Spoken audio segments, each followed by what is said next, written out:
नमस्कार साथियों। आज 12 फरवरी 2026 है।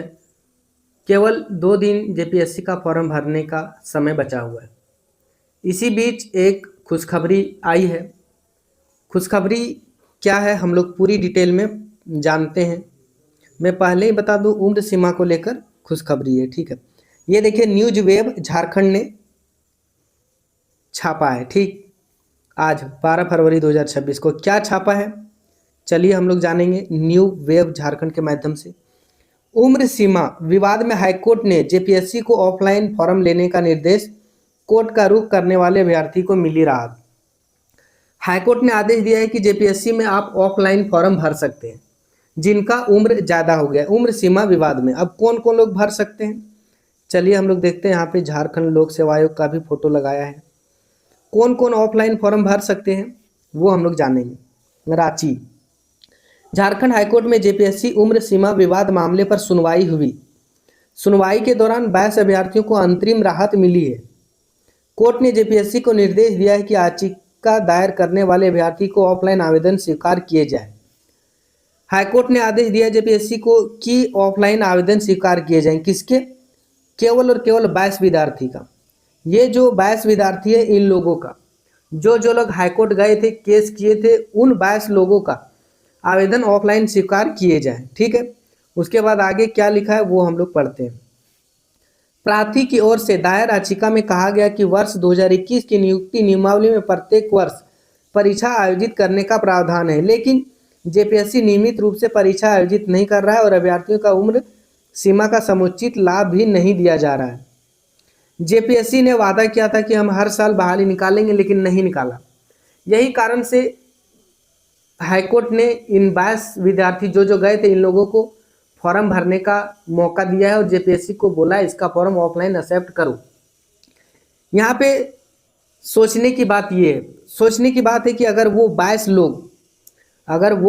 लोग हाईकोर्ट जाते हैं, उन लोगों को फॉर्म भरने दिया जाता है तो बाकी बचे लोगों को भी दिया जाएगा, सभी लोगों को दिया जाएगा, है कि नहीं। ऐसा थोड़ी कि नियम केवल उसके लिए बना है जो 22 लोग गए हैं उसी के लिए, और जो नहीं गया, मतलब जो बच्चा रोएगा उसको दूध मिलेगा और जो बच्चा नहीं रोएगा उसको दूध नहीं मिलेगा।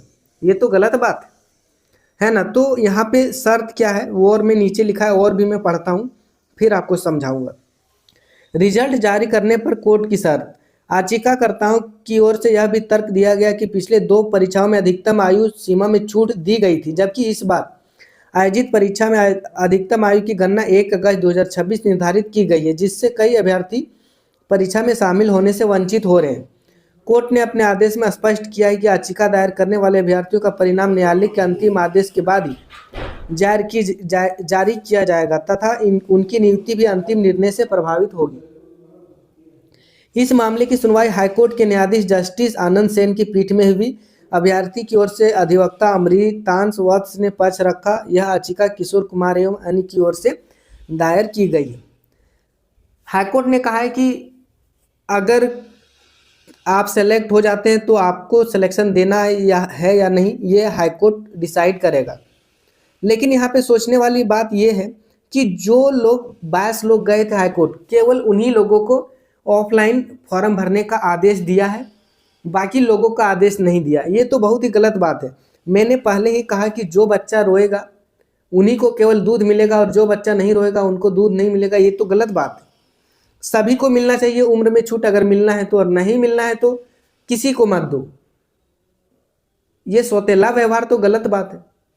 अब देखिए, मुझे लगता है आने वाले समय में और भी परेशानी होगी। बाकी मैंने भी जेपीएससी का फॉर्म भरा हूँ।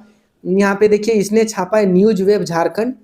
अगर आप देखना चाहते हैं तो देख लीजिए, सही न्यूज़ है। मिलता हूँ अगला अपडेट के साथ। बाकी यही कहूँगा, गलत हो रहा है, सभी को मौका मिलना चाहिए।